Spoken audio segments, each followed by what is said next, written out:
اعوذ باللہ من الشیطان الرجیم، بسم اللہ الرحمن الرحیم۔ السلام علیکم ناظرین، تصوف، روحانیت، فکر، درویشی، تزکیہ نفس، مرشد، مرید، روحانیت اور قرب الہی عشق حقیقی کے حوالے سے ہر دور کا انسان متجسس بھی رہا ہے، غور بھی کرتا رہا۔ ایک طبقہ تو اس کی حمایت کرتا رہا، دوسرا طبقہ اس کی مخالفت کرتا رہا ہے۔ تو ہر دور میں کچھ انسان اس کے بارے میں سوال ضرور اٹھاتے رہے کہ کیا موجودہ دور میں تصوف کی، روحانیت کی، فکر کی، قرب الہی کی، عشق حقیقی کی، کردار سازی کی، جو خانقاہیں کردار سازی کرتی تھی، انسان بناتی تھی، ان کی ضرورت کیا اب بھی ہے موجودہ دور میں، مادیت پرستی کے دور میں، جو یہاں پہ تشدد کے ایلیمنٹ ہر معاشرے میں آ گیا، تکبر، غرور، نفرت، شہوت، لالچ، جھوٹ اور دوسروں کو کچلنے کا جو ایلیمنٹ آ گیا، یہ ایلیمنٹ نا جب خانقاہیں تھیں، جب اہل تصوف موجود تھے تو وہ انسانوں میں محبت بانٹتے تھے، پیار بانٹتے تھے، خور بانٹتے تھے، لیکن موجودہ دور میں اب وہ کم ہو گیا۔ تو آج اسی حوالے سے، تصوف کے حوالے سے، روحانیت کے حوالے سے، مرشد کے حوالے سے، مرید کے حوالے سے ہم بات کریں گے۔ ہماری خوش قسمتی کے ہمارے پاس پروفیسر ناصر محمود صاحب،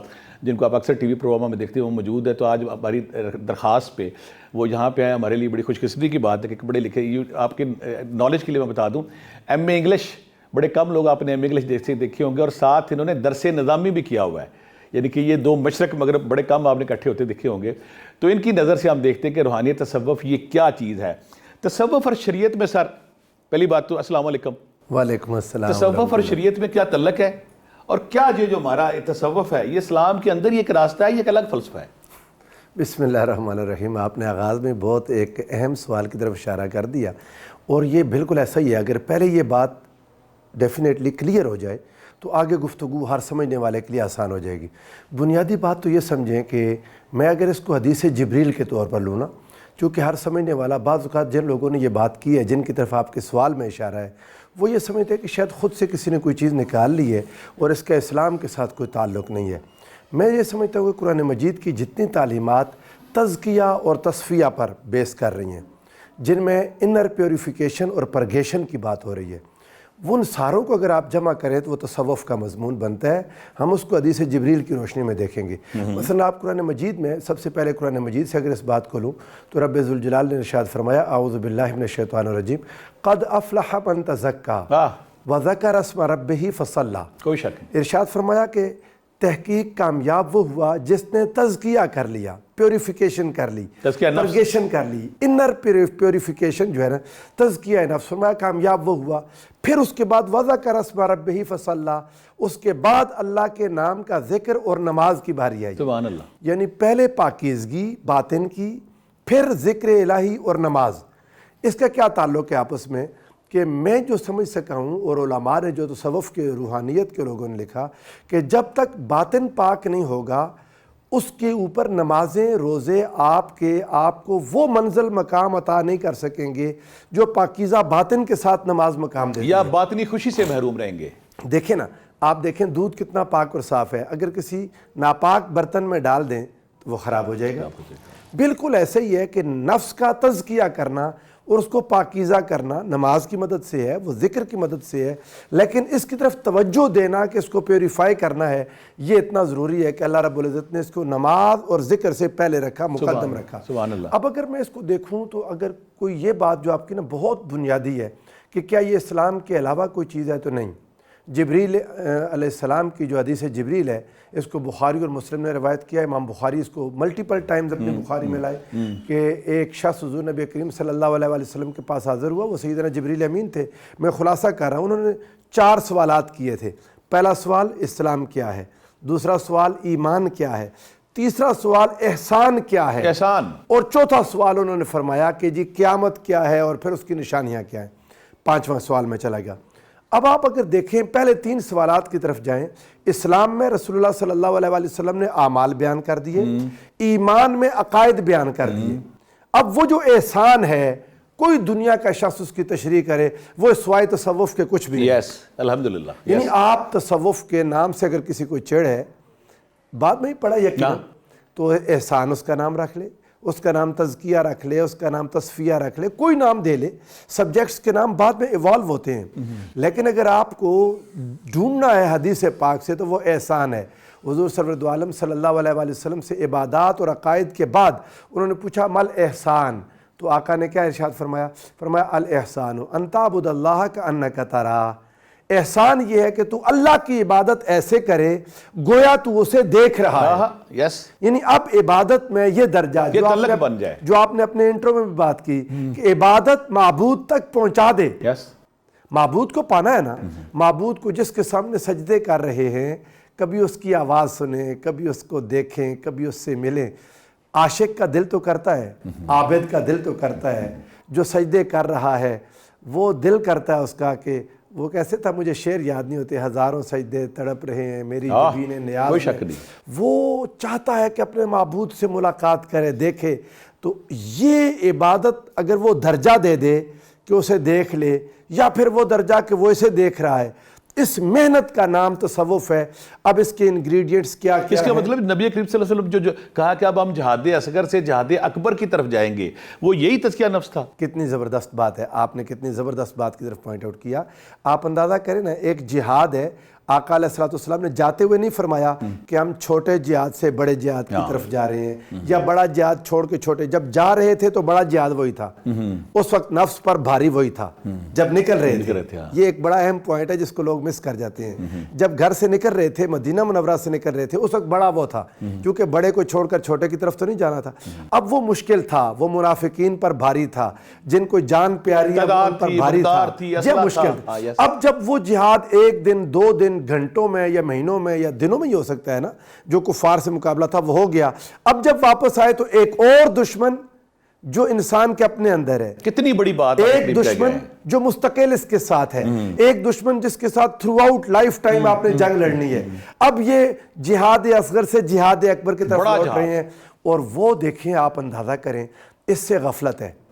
آپ بھٹی صاحب مجھے قبلہ اجازت دیں پروفیسر صاحب, تو میں اس میں ایک بات پلیز. جو شیطان ہے نا, شیطان ہمارا اللہ نے فرمایا انہو لکم عدو مبین, وہ تمہارا واضح دشمن ہے. جو شخص دشمنی والا ہوتا ہے, میرے پاس نا بعض اوقات کو بچوں کو, چھوٹے بچوں کے میں اسکول چلا رہا ہوتا ہوں, تو کوئی ایک بندہ آیا, مجھے اس نے رلا دیا, میں دیر تک اپنے آفس میں روتا رہ گیا. اس نے کہا جی آپ کے اسکول کی سیکیورٹی کیسی ہے, آپ کے اسکول کی سیکیورٹی کا. میں بار بار وہ پوچھے, میں نے ان سے پوچھا آپ یہ بات کیوں بار بار پریشان ہو رہے ہیں, ایک سیکیورٹی ہم نے سسٹم رکھا ہوا ہے. وہ کہتا ہے میں دشمنی والا ہوں, میں دشمنی والا ہوں, میں اپنے بچے کو ایسے اسکول میں نہیں بھیج سکتا جہاں سیکیورٹی لیپس ہوں. وہ چلا گیا, لیکن میرا دل, میں دھاڑے مار کے رویا. ہم سب دشمنی والے ہیں لیکن بے فکر ہیں. دشمن سے بے فکر ہے, دشمن سے, وہ عدو مبین جو سب سے جس نے کہا تھا میں ہر راستے سے آؤں گا, ہاں, ہر موڑ پہ کھڑا ہوں گا میں. ثم لآتینہم من بین ایدیہم ومن خلفہم وعن ایمانہم وعن شمائلہم ولا تجد اکثرہم شاکرین. اس سے نہ اپنی اولاد کو بچا رہے ہیں, نہ اپنے آپ کو بچا رہے ہیں, نہ اپنے گھر والوں کو بچا رہے ہیں.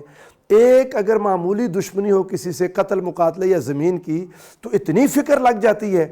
اور وہ دشمن جو ہر جگہ سے ہمیں دیکھ رہا ہے, انہو یراکم ہوا وقبیلہ من حیث لا ترونہم, اس کے خلاف جہاد یہ تصوف کر سکتا تھا. بد نصیبی یہ ہوئی کہ اس کے خلاف ہی لوگ, جو اس شیطان کو مار سکتا تھا, ہم نے اسی کے خلاف سفارہ ہو گئے. بڑی پیاری بات کی. ناصر بھائی یہ بتائیں کہ جو تصوف ہے یہ خدا تک پہنچنے کا راستہ ہے یا اپنی اصلاح کرنا ہے؟ دیکھیں بات یہ ہے کہ دونوں چیزیں ایک ہی ہیں. اصلاح کے بغیر خدا کو انسان نہیں پا سکتا. بل تؤثرون الحیات الدنیا والآخرۃ خیر وابقیٰ. رسول اللہ صلی اللہ علیہ وآلہ وسلم کی امت کا جو امتحان ہے وہ حب دنیا ہے, جاہ و مال اور حشمت کی محبت ہے. آقا علیہ السلام نے ارشاد فرمایا تھا انی لا اخشی علیکم ان تشرکوا بعدی ولکنی اخاف علیکم الدنیا ان تتنافسوا فیہا.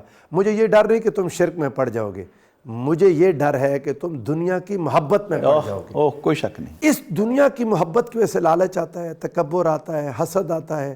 دنیا کے جو آپ کہتے شہوات دنیا انسان کے اندر آتی ہیں, وہ کسی کی وجہ سے جھوٹ بولنا پڑتا ہے, کسی کی وجہ سے آپ کو فراڈ کرنا پڑتا ہے, مصلیت, ہاں, کہیں پر مال حرام آ جاتا ہے, کہیں پر آپ یہ ساری بیماریاں جو آپ کے پاس آ جاتی ہیں یہ دنیا کی محبت کی وجہ سے ہیں.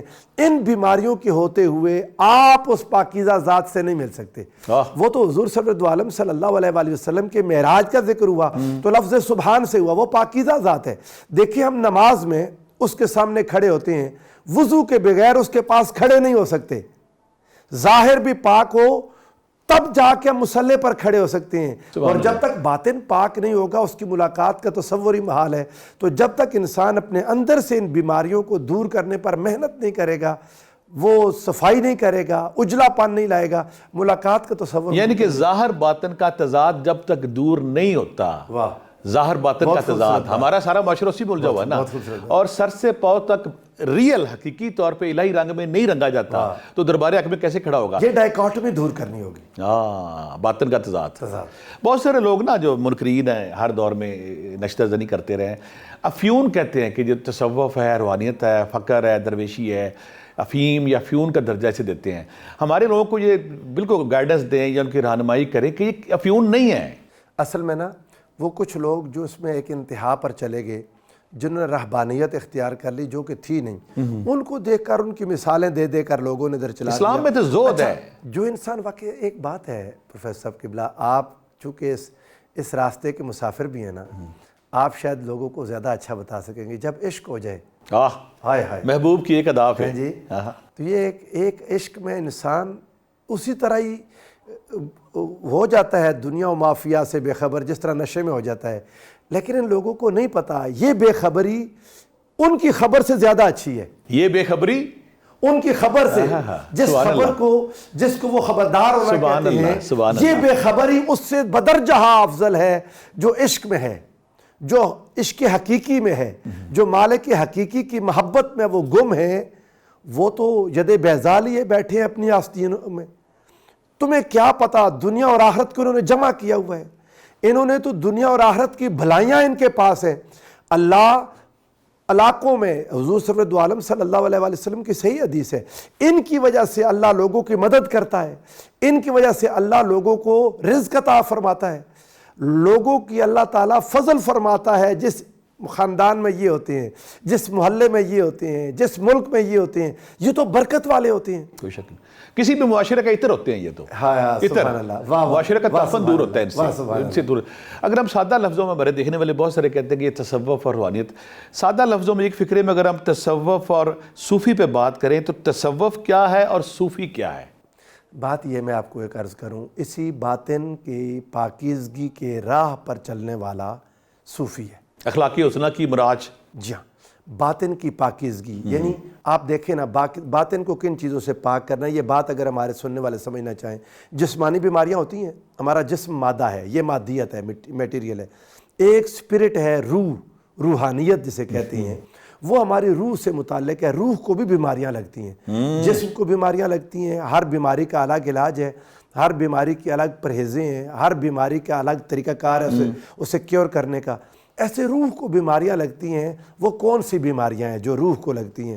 حسد لگ جاتا ہے, بغض لگتا ہے, تکبر ہے, غرور ہے, جھوٹ ہے, منافقت ہے, کینہ ہے. ہمارے معاشرے میں دن رات یہ چلتا ہے. یہ ساری چیزیں روح کو دیمک کی طرح یعنی اسے کھا رہی ہیں.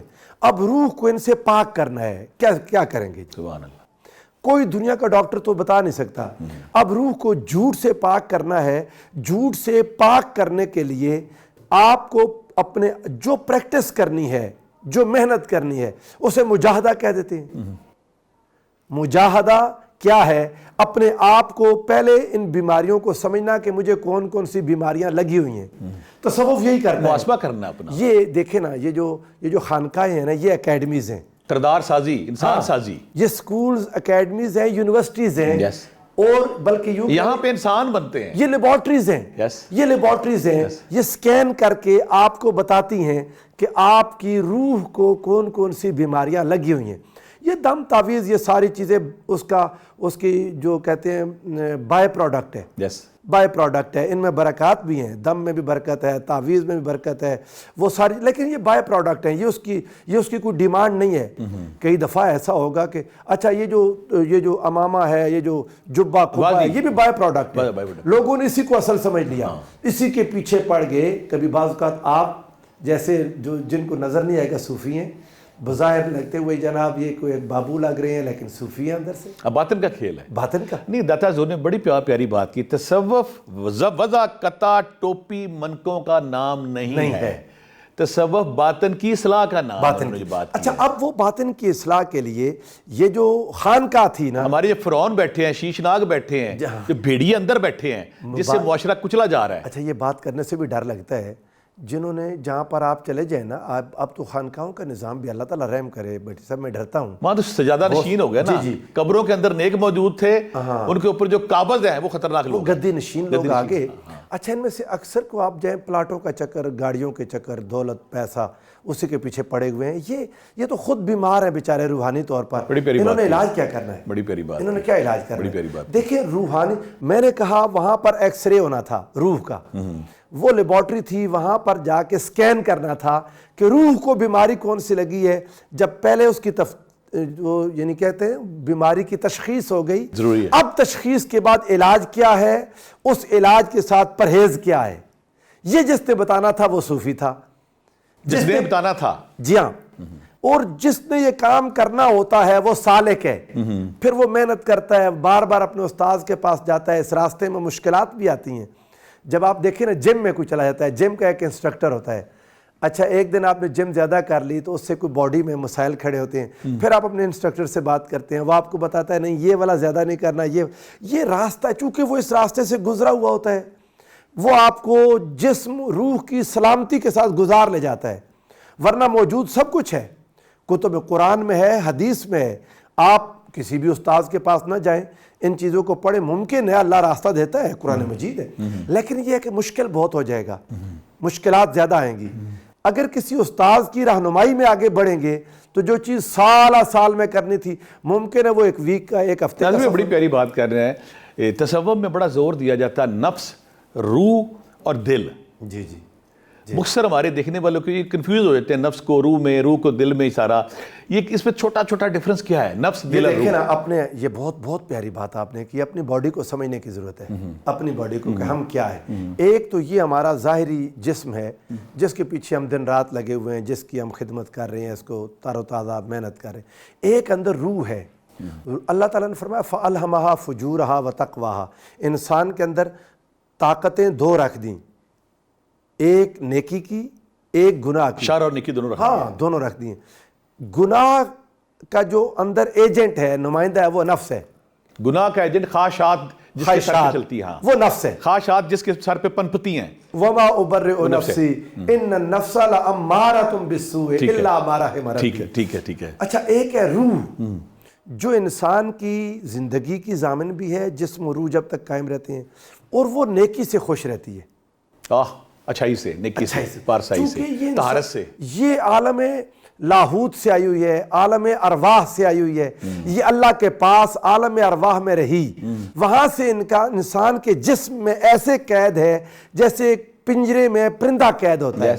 یہ انسان کی نیکی سے خوش ہوتی ہے روح. کوئی شک. قلب کیا ہے؟ قلب وہ مقام ہے جہاں سے انسان نیکی اور گناہ کو پرسیو کرتا ہے. وہاں سے. اب یعنی دماغ کے بھی اپنے نیورونز ہیں، قلب کے اپنے ہیں. اب تو دنیا اس پر آ گئی. یہ جو لَهُمْ قُلُوبٌ لَا يَفْقَهُونَ بِهَا وَلَهُمْ آذَانٌ لَا يَسْمَعُونَ بِهَا. وہ قلب ہے.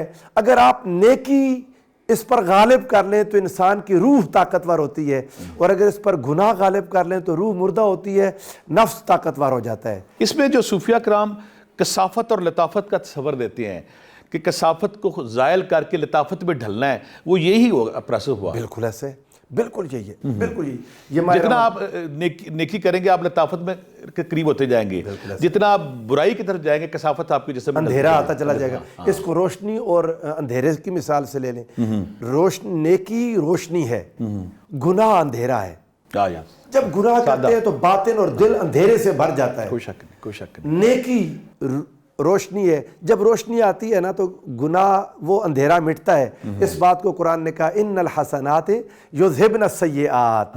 جب انسان نیکی کرتا ہے تو وہ اندھیرا دور ہوتا جاتا ہے، روشنی پھیل جاتی ہے. اب آپ اس روشنی کو جتنا بڑھاتے چلے جائیں گے، وہ نیکی کا نور انسان کے باطن سے اس اندھیرے کو دور کرتا. اس اندھیرے میں شیطان کام کرتا ہے، چور ہے نا، جہاں پہ گرے زون آئے گا، الوجن آئیں گے، وہ گرے ایریاز ہیں. یہ آپ کو کون بتاتا ہے؟ مرشد بتاتا ہے. بڑی پیاری آپ نے بات کی. تصوف کی کوئی کتاب اٹھا لیں، تصوف کا کوئی واقعہ اٹھا لیں، ایک ایک لفظ ایک ایک حرف بالکل پکارتا ہے کہ راہ تصوف میں مرشد کا ہونا بہت ضروری ہے. ہمارے دیکھنے والوں کے لیے آج آپ کی صحبت سے ہم فائدہ اٹھائیں گے کہ تصوف میں مرشد کا کامل ہونا کتنا ضروری ہے, اس کے بغیر سفر پاسبل ہے یا نہیں. میں آپ کو بتاؤں, جیسے کوئی انسان فزکس استاذ کے بغیر نہیں پڑھ سکتا, کیمسٹری نہیں پڑھ سکتا, لٹریچر نہیں پڑھ سکتا, استاذ کی ضرورت ہے. اچھا, کتابوں سے پڑھ کے کوئی انسان, اگر دو طرح کے لوگ ہیں نا, کسی نے استاذ سے پڑھا ہے اور کسی نے صرف کتاب سے اور نوٹس سے پڑھا ہے, آپ ان دونوں کو بٹھا دیں, ان کی کوالٹی میں ہی فرق بڑی ہوگا. پیاری بات کی, ان کی کوالٹی میں فرق ہوگا. بڑی پیاری بات. بغیر استاذ کے پڑھا ہوا آگے پڑھا نہیں سکتا, ہاں, آگے پڑھا نہیں سکتا. جس نے استاذ سے سیکھا ہے نا, وہ آگے بڑھتا ہے, وہ آگے بڑھتا ہے, وہ آگے مزید پھیلاتا ہے, وہ کئی لوگوں کو اور سکھاتا ہے. استاذ کے ہونے سے یہ ہوتا ہے کہ بعض اوقات ایک ایگزام جو آپ کتاب سے پڑھ کے کئی عرصے میں کامیاب نہ ہو سکیں, استاذ بسا اوقات اس کے پاس ایسے شارٹ کٹس بھی ہوتے ہیں, ایسے آسان طریقے بھی ہوتے ہیں, محنت وہاں کرواتا ہے جہاں کرنی چاہیے. میں نے اس کی پہلے مثال دی تھی. 100% یعنی آپ اگر اس کو آپ نا ٹیکسٹ بک ایگزامپل کے طور پر لیں تو یہ جو ہمارے نوجوان چونکہ جین زی جاتی ہے نا اپنی باڈی فٹنس کے لیے, یہ کہاں جاتے ہیں, جم میں جاتے ہیں. انسٹرکٹر کے بغیر ایکسرسائز کرنا بھی فائدہ ہے, لیکن انسٹرکٹر کو اتنے زیادہ پیسے دے کر کیوں کرتے ہیں؟ خواتین و حضرات, تصوف, روحانیت, مرشد, مرید, تزکیہ نفس, اصلاح قلب, ان سارے موضوعات پہ ناصر ہمارے جو بھائی ہیں بڑی شاندار گفتگو کر رہے ہیں اور آپ سب فیض یاب بھی ہوتے ہوں گے. وقت آگے ایک چھوٹے سے بریک کا, بریک کے بعد پھر حاضر ہوتے ہیں. ہماری سکرین سے جڑے رہیے گا. السلام علیکم ناظرین, یقیناً آپ ہمارے بریک کے بعد انتظار کر رہے ہوں گے. تصوف, روحانیت, کشف, وہ پھر کس دن پھر تکلیف دیں گے, کس دن کو کشف ہے, الہام ہے, وجدان ہے, وہ ساری چیزیں جو ہے, یہ اتنا لمبا پورٹل کھلتا جاتا ہے بندے سمجھ نہیں آتی. بات ہو رہی تھی مرشد کی. اگر کسی کو کامل مرشد نہیں ملتا تو وہ کیا کرے؟ ہاں, یہ دیکھیں نا, بڑی خوبصورت بات ہے. سب سے پہلی بات, کامل مرشد اس مادیت پرستی میں میں جو عرض کر جہاں پہ بنگالی جادوگر شعبد و آبادوں کی برسات ہے, معاشرے پہ چاروں طرف پھیلے ہوئے ہیں, ڈھونگ رچائے ہوئے ہیں, ایک سالک طالب آ گیا ہے, وہ بیچارہ کیا کرے, کیسے ڈھونڈے؟ میں عرض کرتا ہوں پلیز. سب دیکھیں نا, اگر دیسی گھی خالص نہیں ملتا تو تلاش کرتے ہیں, دودھ خالص نہیں ملتا تلاش کرتے ہیں. میرا ایک دوست چند دن پہلے مجھے ملا, وہ خالص شہد کی تلاش پہ پتہ نہیں کہاں کہاں چلا گیا.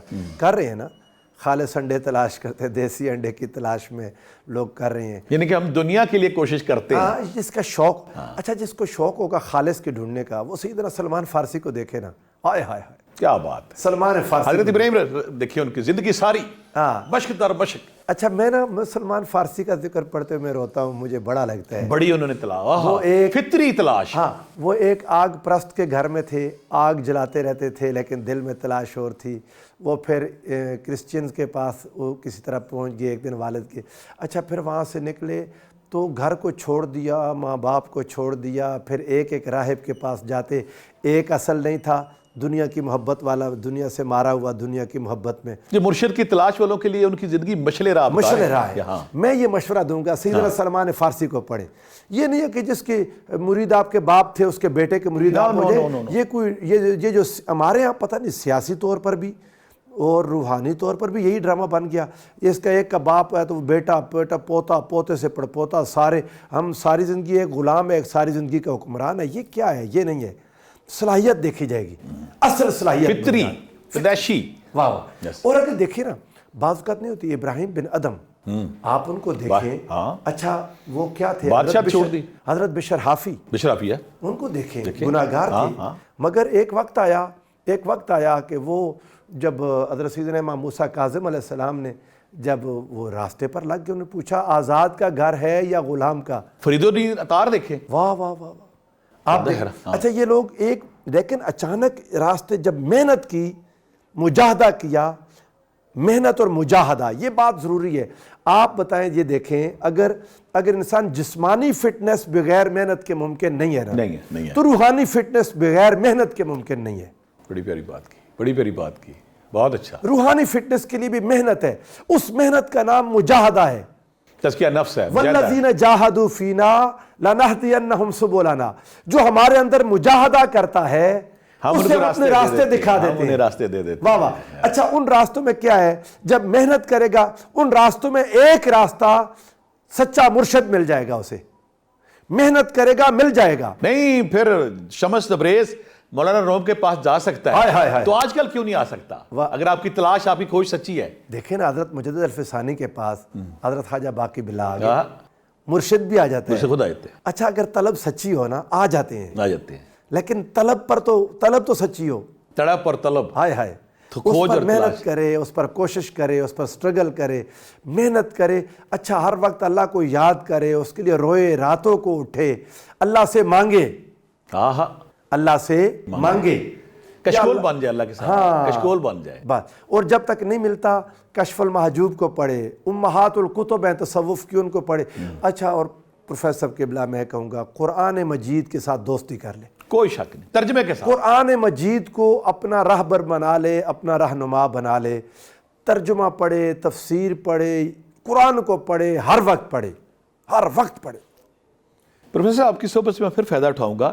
ہر دور میں، بلکہ آج کے دور میں بہت زیادہ تنقید کی جاتی ہے کہ اہل تصوف، اہل روحانیت جو سالک ہیں، طالب ہیں، متلاشیان حق ہیں، یہ دنیا کے چھوڑتے ہیں اور ترک جلالی جمالی کے پروسیس سے کیوں گزرتے ہیں؟ اچھا میں آپ کو بات بتاؤں، چونکہ دنیا کی محبت اتنی زیادہ ہوئی ہے، اتنی زیادہ ہو چکی ہے۔ اچھا اب اس میں اگر اولیاء اور صلحاء، ہمیں تو یہ گلہ ہے کہ اب والے ہمارے دنیا میں ہی زیادہ گم ہو گئے ہیں، اور وہ کہتے ہیں یہ چھوڑ کیوں دیتے ہیں؟ اچھا اس کے درمیان ہے نا، کہیں اس کے درمیان میں آنا چاہیے یہ کہ دنیا میں رہ کر خلوت در انجمن، جو آپ دنیا میں رہیں، دنیا آپ کے اندر نہ رہے۔ جو حضرت مجدد الفسانی نے کہا تھا، خلوت در انجمن، لوگوں میں رہتے ہوئے اپنے دل کو دنیا کی رش سے، دنیا کے ہجوم سے خالی کر لے، دنیا کی محبتوں کا ہجوم اس کے دل میں نہ ہو۔ یہ ہم کہہ سکتے ہیں جس طرح فوجی کچھ عرصہ ٹریننگ کرتا ہے، یہ سالک یا طالب کچھ عرصہ دنیا سے ڈسکنیکٹ ہوتا ہے، بعد میں پھر دنیا میں آتا ہے۔ دیکھیں نا میں آپ کو بات ہوں، کوئی کسی بھی بیماری کو دور کرنے کے لیے، جس کو شوگر جس کی بہت آئی ہوگی، جس کا HbA1c آیت 11 12 آ گیا، اسے تو ایک بار تو ساری چیزیں ڈاکٹر چھڑوائے گا نا۔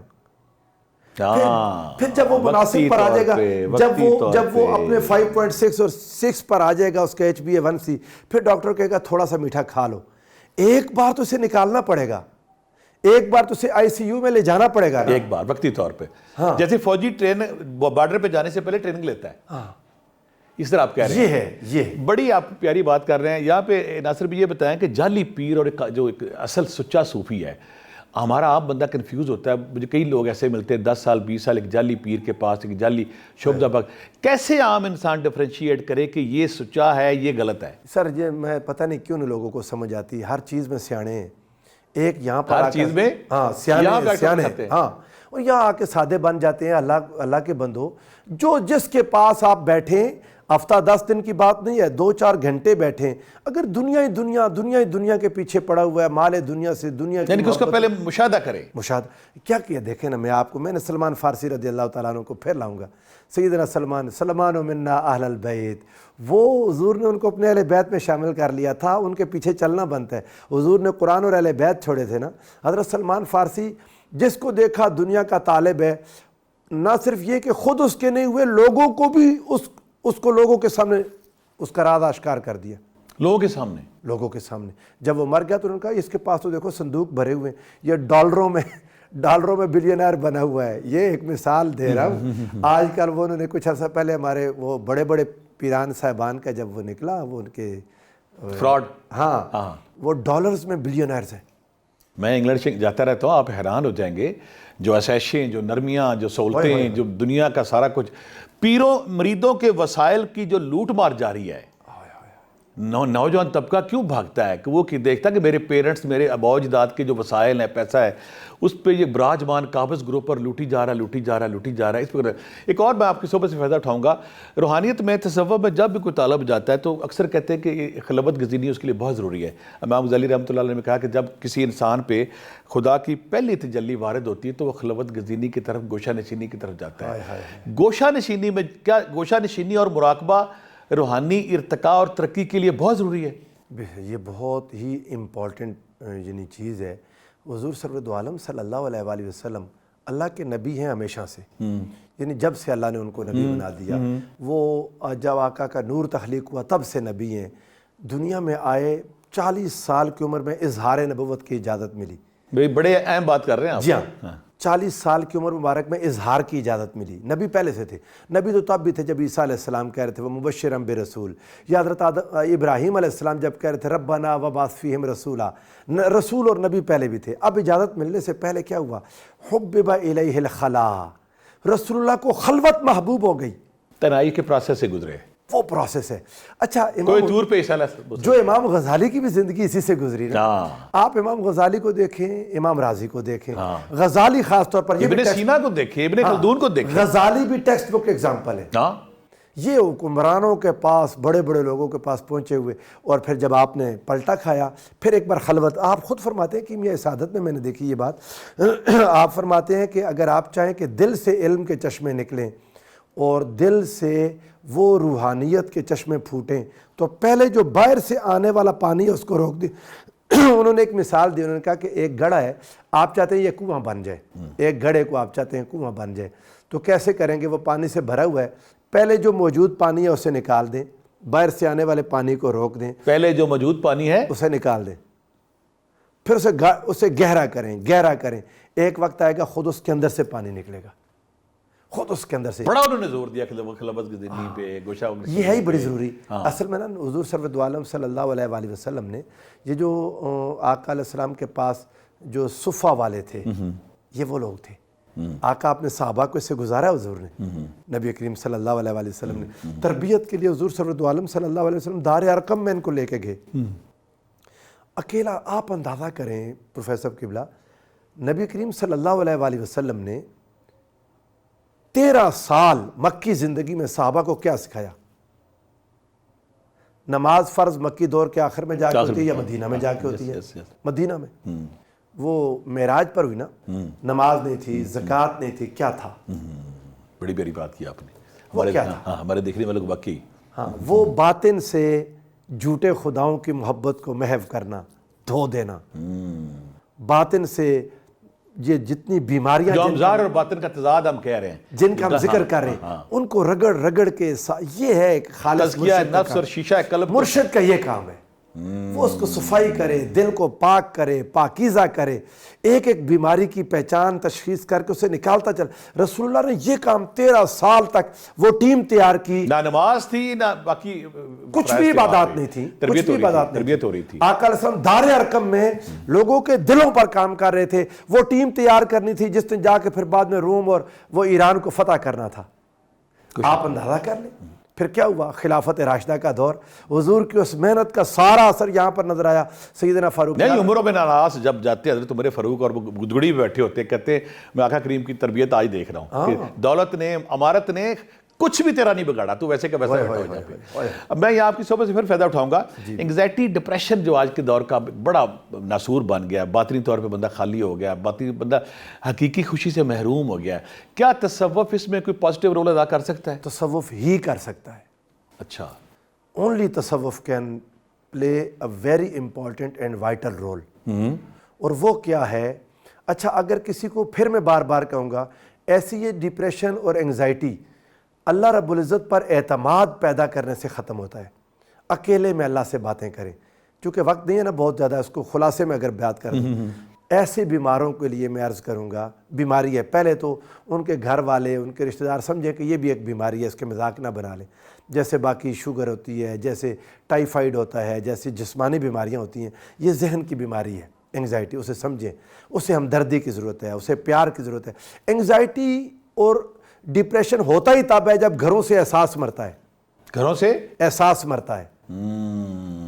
جس کی بیوی کو انگزائٹی ہوگی سمجھو اس کے شوہر میں احساس نہیں ہے, جس شوہر کو انگزائٹی ہے سمجھو اس کی بیوی لاپرواہ ہے, اپنے میک اپ کی فکر زیادہ ہے, بندے کی فکر نہیں ہے.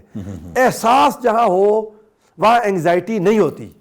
اور اگر کسی کو ان حالات کا سامنا کرنا پڑ گیا ہے تو وہ رات کی تنہائی میں اپنے مالک سے ملاقات شروع کرے, سبحان اللہ, وہ تہجد شروع کرے, نالہ نیم شبی, ہائے ہائے ہائے, وہ شب زندہ دار بن جائے, وہ رات کو اللہ سے باتیں کرنا کوئی شروع ایک کر دے. سسکی، کوئی ایک کپ کپی. واہ واہ واہ. وہ اللہ سے باتیں کرنی شروع کر دے, وہ اللہ کے حضور رونا شروع کر دے, وہ اللہ تعالیٰ سے باتیں کرتے کرتے آپ دیکھیں گے اس طرح کے تھارسز ہوگا, یہ بیماری اس کا نام و نشان نہیں بچے گا اگر وہ اپنے رب کو اپنی ساری مشکلات بتانی شروع کر دے اور اپنی زبان میں بتائے. کوئی ضرورت نہیں عربی پڑھنے کی, فارسی پڑھنے کی. یا اللہ میرے ساتھ ایسے ہو گیا, میرے مالک میرے ساتھ یہ ہو گیا, میرے مالک تو میرے رشتہ دار, میرے دوست احباب, مجھے فلاں فلاں سے گلا, مگر تو ہے نا.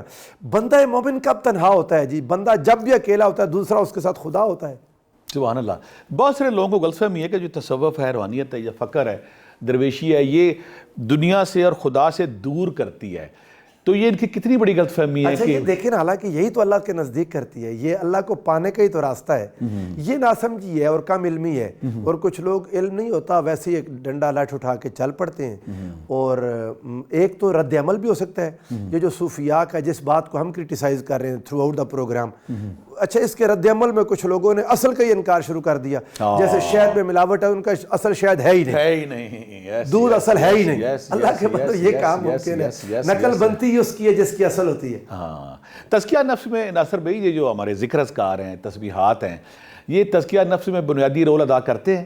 بالکل کرتے ہیں جی. اچھا یہ اذکار جو ہے نا, اذکار اللہ کے ہر اسم کا ایک خاص وصف ہے, اس کی ایک نورانیت ہے, اس کے اثرات انسان کے جسم پر, انسان کے دماغ پر ہوتے ہیں.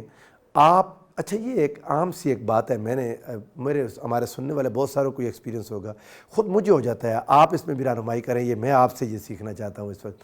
بعض اوقات ایسے فیل ہوتا ہے نا جیسے کوئی ہم اپنے گھر میں اس کو کہہ دیتے ہیں کہ نظر لگ گئی. چھوٹے بچوں کو بھی ہو جاتا ہے, خود مجھے بعض اوقات فیل کر پورا جسم تھکاوٹ محسوس کر رہا ہوتا ہے, نیند آ رہی ہوتی ہے, دماغ میں وہ.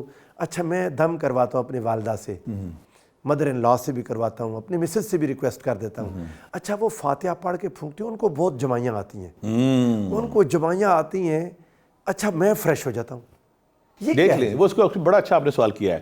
جب بھی کسی ایسے ٹرانسفارمر کے پاس, کسی نیک ہستی کے پاس جاتی ہیں آپ, جس کے اندر نور زیادہ ہے, روشنی زیادہ ہے, ذکر اذکار کر کے اس کا ایک ٹرانسفارمر آن ہے, تو جب وہ آپ کی طرف متوجہ ہوتا ہے تو آپ کی چیز شعوری لا شعوری طور پہ اپنی طرف اداس کھینچ لیتا ہے. تو آپ کی جب وہ جو نیگیٹیوٹی ہے, نظر ہے, حسد ہے, جادو ہے, ٹونا, جب اس پہ جاتا ہے تو اسی سے ہم کہتے ہیں کہ جب بھی کوئی نیگیٹو چیز کسی انسان کی روح سے ٹکراتی ہے, اس پہ پھر جمائیاں بھی آتی ہیں, آنکھوں میں پانی بھی آتا ہے, اثر بھی آتا ہے.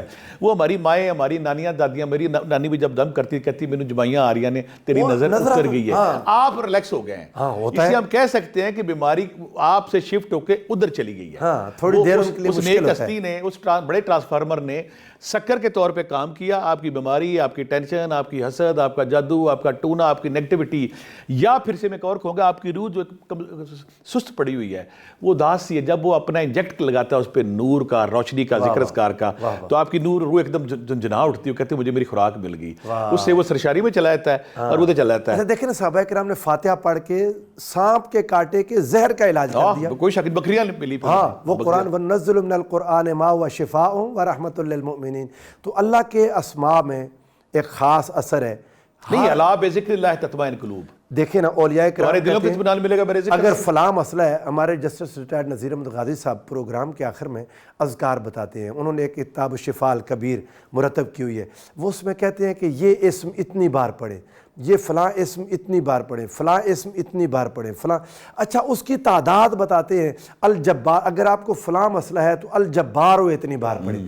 ہر اسم کے اندر ایک خاص نور ہے جو اس خاصس پرابلم کو ایڈریس کرتا ہے. کوئی شک نہیں. رزق ہے تو رزق والا نام پڑھیں, یا رزاق کو صبر پڑھیں.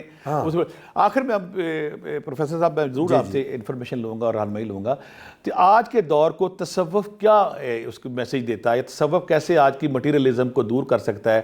آج کا انسان جو باطنی ڈسپلیئر کا شکار ہے, کیا تصوف اس کی خوشی اور کامیابی میں پازیٹیو رول ادا کر سکتا ہے؟ سب سے پہلی بات تو سر جن زی کے لیے پیغام آپ کا خوبصورت سوال ہے. پہلی تو یہ چیز ہے کہ دیکھیں دنیا نے جتنی زیادہ مٹیریلسٹک ہوئی ہے نا, پوری دنیا کو آپ دیکھ لیں, مادی وسائل میں جتنے وہ آگے بڑھے ہیں, بڑے بڑے لوگ, وہاں پر سیوسائڈ کمٹ کرنے کا ریٹ بہت ہائی ہے. طلاقیں سب کچھ, ہر دوسرے بندہ طلاق دے رہا ہے. سب کچھ ہونے کے باوجود دے آر کمٹنگ سیوسائڈ. کیوں؟ اچھا باطنی جو ریسٹ لیسنس ہے, یہ اگر آپ اس کو ٹی ایس ایلیٹ کو پڑھیں نا، وہ سیکنڈ ورلڈ وار کے بعد کی جو لاسٹ جنریشن کو جب مخاطب کرتا ہے، ارنسٹ ہیمنگوے کرتا ہے، اچھا وہ کہتے ہیں come under the red rock, یہ جو دین ہے، مذہب ہے، روحانیت ہے، اس کے اندر آ جائیں، یہ آپ کا علاج ہے۔ یہ دل کی بیماری کو، پریشانیوں کو، دکھوں کو یہ ایسے سیک کر لیتا ہے، آپ کو لائف آفٹر ڈیتھ کا ایک تصور دیتا ہے۔ آپ نیکی کرتے چلے جاتے ہیں، بظاہر کچھ بھی نظر نہ آئے تو آپ کو ایک یقین ہوتا ہے کہ مجھے اس کا ریوارڈ ملے گا۔ آپ گناہ سے بچتے چلے جاتے ہیں، بظاہر آپ کہتے ہیں مجھے ایک نعمت ملے گی۔ آپ پر مشکلات بھی آ جائیں تو آپ کہتے ہیں ان مشکلات کا بھی مجھے اجر ملے گا۔ قبلہ بات یہ ہے کہ روحانیت انسان کے لیے ایک سکون ہے، ایک راحت ہے، پریشانیوں سے نجات ہے، اور آج کے دور کا سب سے زیادہ ضروری کام یہی ہے، اور سب سے ہمارا ڈائلیما یہ ہے کہ یہی سب سے زیادہ مشکل میں ہے۔ ناصر محمود صاحب، اللہ تعالیٰ آپ کے علم میں اور اضافہ کرے، اللہ تعالیٰ آپ کی صحبتوں سے فائدہ اٹھائے۔ خواتین و حضرات، جب ہم تصوف پہ بات کرتے ہیں، روحانیت پہ بات کرتے ہیں، تو ایک بات ہم بھول جاتے ہیں کہ انسان کے اندر جو بھیڑیے بیٹھے ہیں، جو فرعون بیٹھے ہیں، جو سانپ بیٹھے ہیں، نفرت کی شکل میں، تکبر کی شکل میں، غرور کی شکل میں، کینے کی شکل میں، بغض کی شکل میں، تو وہ جو نا انسان سے جانور کا روپ دھار چکا ہے۔ وہ کسی نہ کسی کو کاٹتا نظر آتا ہے، کسی نہ کسی کو روندتا نظر آتا ہے، کسی نہ کسی کی زندگی میں نفرت، کسی کی زندگی میں کوئی تباہی، کوئی بربادی لاتا نظر آتا ہے۔ صوفیہ کرام ہر دور میں ایک ہی بات کرتے تھے کہ جب تک آپ کسی دوسرے انسان کے لیے صالح نہیں ہو جاتے، اپنے اندر کا گند، اپنے اندر کا تکبر، غرور، نفرت، شہوت صاف کر کے اپنے اندر محبت، پیار، اخوت، ملنساری، انسانیت نوازی جب تک نہیں بھرتے، تو آپ معاشرے کے لیے صالح انسان نہیں بن سکتے۔ اللہ کے سارے مذاہب کا ایک ہی میسج تھا، صالح انسان سے صالح معاشرہ، صالح معاشرے سے کمیونٹی بنتی ہے۔ تو اہل تصوف ہر دور میں صالح انسان بنانے کی کردار سازی کرتے رہے۔ یہ وہ فیکٹریاں تھیں جو بند ہو گئی ہیں۔ اللہ سے دعا ہے کہ اللہ تعالیٰ یہ فیکٹریاں پھر آباد کری، جہاں پہ انسان بنائے جائیں، جہاں پہ کردار سازی سکھائی جائے، جہاں پہ انسانوں کے زہر نکالے جائے، تاکہ ہمارا معاشرہ پھر امن کا گہوارہ بن سکے۔ ناصر محمود صاحب کا بہت بہت شکریہ، اپنا خیال رکھیے گا۔ اگلے پروگرام میں پھر نئے ٹاپک کے ساتھ آئیں گے۔ اللہ حافظ۔